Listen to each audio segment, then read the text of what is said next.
మీసం మేలేస్తారు, రోషంతో బుసలు కొడతారు. సీమ నేతలు తొడకొట్టి తలపరడం చూస్తూ ఉంటాం. కానీ మగాళ్ళు మాత్రమే కాదు, మహిళా నేతలు కూడా సీమ పౌరుషంలో తామేం తక్కువ కాదంటున్నారు. మాటకు మాట, సవాల్కు ప్రతి సవాలంటూ యుద్ధానికి దిగుతున్నారు. నువ్వొక వలస పక్షి అంటే, నువ్వొక ఆఫ్ నాలెడ్జ్ అంటూ మాటల తూటాలు పేల్చుకుంటున్నారు. నీ బండారం బయట పెడతారని మాజీ మంత్రి అంటే, నీ నియోజకవర్గానికి వెళ్లి నీ అవినీతి గురించి మాట్లాడదామా అంటూ మంత్రి కౌంటర్ ఇస్తున్నారు. ఫ్యాక్షనిస్టుల తరహాలోనే మాటలతోనే కత్తులు నూరుతున్న ఆ మహిళా నేతలెవరు? ఎందుకీ గొడవలు?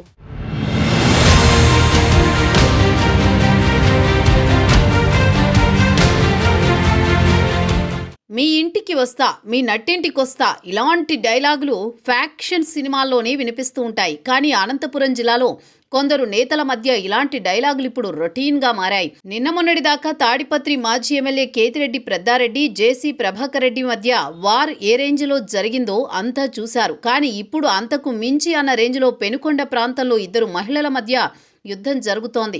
వాస్తవంగా పెనుకొండ ప్రాంతం ఒకప్పుడు ఫ్యాక్షన్కు పుట్టినిల్లు. అప్పట్లో పరిటాల రవి, మద్దల చెరువు సూరి కుటుంబాల మధ్య జరిగిన ఫ్యాక్షన్ మీద ఏకంగా సినిమాలే వచ్చాయి. ఇప్పుడు అదే గడ్డపై ఇద్దరు మహిళల మధ్య వార్ జరుగుతోంది.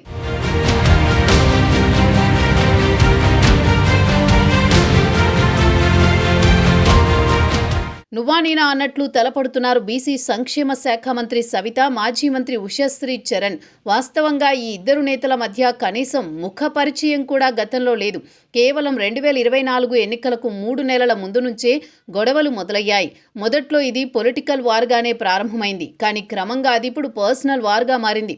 వాస్తవంగా పెనుకొండలో మంత్రి సవిత 2024 ముందు ఒక ద్వితీయ శ్రేణి నాయకురాలిగా మాత్రమే ఉండేవారు. సీనియర్ నాయకుడు పార్థసారథి నియోజకవర్గ ఇన్ఛార్జిగా ఉండేవారు. ప్రతిపక్షంలో ఉన్నప్పుడు పార్టీ కార్యక్రమాలు చురుగ్గా చేస్తూ పార్థసారథిని పక్కకు నెట్టేసి ఆమె లైమ్లైట్లోకి వచ్చారు. దీంతో అధిష్టానం కూడా సవిత వైపు మొగ్గు చూపింది.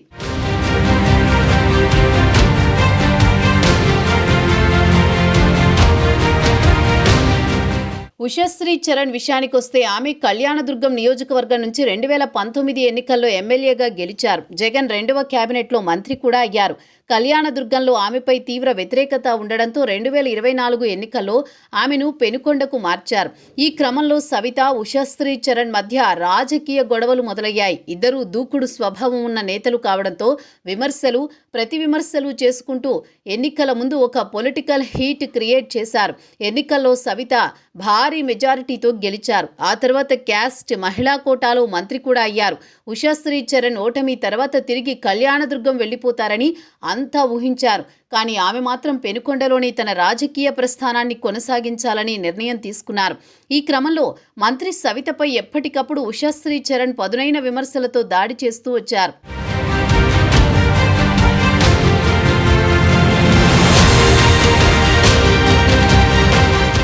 పెనుకొండ మహిళా నేతల మధ్య వార్ ఏ రేంజ్లో ఉందంటే, పొరపాటున ఇద్దరు ఎదురుపడితే ఖచ్చితంగా 2 వర్గాలు ఘర్షణ పడేదాకా స్థాయికి వెళ్లిపోయింది. పెనుకొండలో ఏ చిన్న అంశం జరిగినా అది ఈ ఇద్దరు నేతల మధ్య గొడవగా మారుతుంది. ఒకరు పరామర్శిస్తే ఆ వెంటనే ఇంకొకరు కూడా అక్కడికి చేరతారు. ఒకరు అవునంటే ఇంకొకరు కాదంటారు. ఒకరు తప్పంటే ఇంకొకరు పూర్తిగా దానికి రివర్స్లో వెళతారు.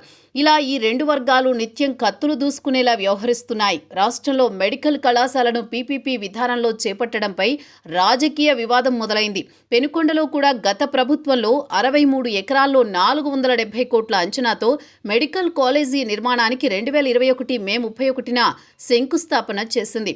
ఇక్కడ దాదాపు 30 కోట్లు ఖర్చు కూడా చేశారు. ఇక్కడ భవనాల నిర్మాణం కూడా 2వ ఫ్లోర్ దాకా వెళ్ళింది. అయితే జగన్ ప్రభుత్వంలో మెడికల్ కళాశాలల పనులే జరగలేదని టీడీపీ వైపు నుంచి విమర్శలు మొదలయ్యాయి.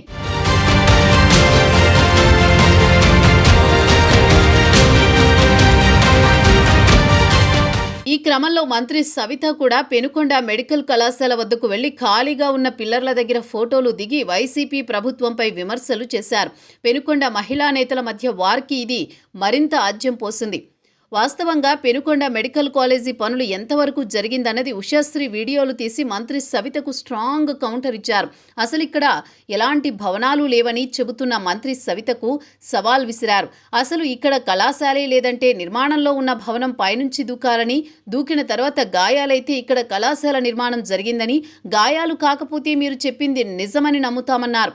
గతంలో తనని వలసపక్షి అంటూ చేసిన విమర్శలపై కూడా ఆమె స్ట్రాంగ్ కౌంటర్ ఇచ్చారు. వాస్తవంగా మంత్రి సవిత పెనుకొండ ప్రాంతానికి చెందిన మాజీ మంత్రి వెంకటప్ప కుమార్తె. అయితే ఆమె గుంటూరు ప్రాంతానికి చెందిన ఒక కాంట్రాక్టర్ని వివాహం చేసుకున్నారు. ఆ తర్వాత ఆమె ఆ ప్రాంతానికి వెళ్లకుండా పెనుకొండలోనే స్థిరపడ్డారు. సరిగ్గా ఇదే అంశాన్ని ఉషశ్రీ చరణ్ ప్రస్తావించారు. నన్ను వలసపక్షి అంటే నువ్వు గుంటూరు కోడలివి కదా, అక్కడికి ఎందుకు వెళ్లలేదని నిలదీశారు. సొంత తండ్రి ఆస్తి కాజేసి పెనుకొండలో స్థిరపడ్డావని, నీ కన్న తల్లే నీ మీద కేసులు పెట్టారన్నారు. ఆఫ్ నాలెడ్జ్ మంత్రిగా సవిత ముందు పెనుకొండ కళాశాల ప్రైవేటీకరణ ఆపి మాట్లాడాలని సూచించారు. సివిల్ పంచాయతీలు, డీజిల్, ఇసుక, మట్టి అక్రమ తరలింపులు, ఒక్కో మద్యం బాటిల్పై అదనంగా 10 రూపాయల వసూళ్లు, ఇలా నీదందా చాలా ఉందని తీవ్ర ఆరోపణలు చేశారు ఉషశ్రీ చరణ్. కియాలో మంత్రి ఎవరితో కలిసి టెండర్లు వేస్తున్నారో తెలుగు తమ్ముళ్లు కూడా తెలుసుకోవాలన్నారు. ఇంకోసారి లోకల్ గురించి మాట్లాడితే నీ బండారం మొత్తం బయటపెట్టాల్సి వస్తుందని ఉషశ్రీ హెచ్చరించారు.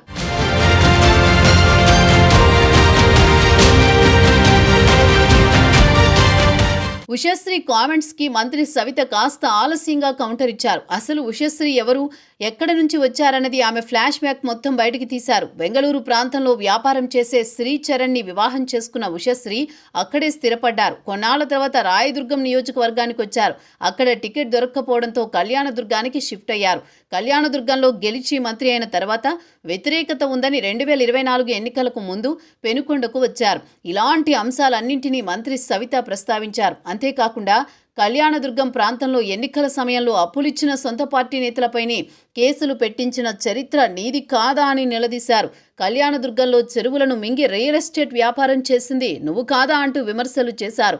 వీటన్నింటిపై కళ్యాణదుర్గం వేదికగానే చర్చకు సిద్ధమా అంటూ సవాల్ విసిరారు. తనని హాఫ్ నాలెడ్జ్ అంటున్న ఉషశ్రీ చరణ్ ఫుల్ నాలెడ్జ్తో, ఫుల్ డీటెయిల్స్తో చర్చకు రావాలని సవాల్ విసిరారు మంత్రి సవిత. ఇలా ఇద్దరు మహిళా నేతల మధ్య సాగుతున్న వార్తో పెనుకొండలో తరచూ వాతావరణం వేడెక్కుతోంది. మొన్నటిదాకా పొలిటికల్ అంశాల మీద సాగిన రగడ ఇప్పుడు పూర్తి పర్సనల్ వార్గా మారిందంటున్నారు. ఇదొక అంశమైతే జిల్లాలో ఇటు టీడీపీలో కానీ అటు వైసీపీలో కానీ ఇంత యాక్టివ్గా పనిచేస్తున్న నేతలు ఎవరూ లేరన్న అభిప్రాయం వచ్చేలా ఢీ అంటే ఢీ అంటున్నారు పెనుకొండ మహిళా నేతలు.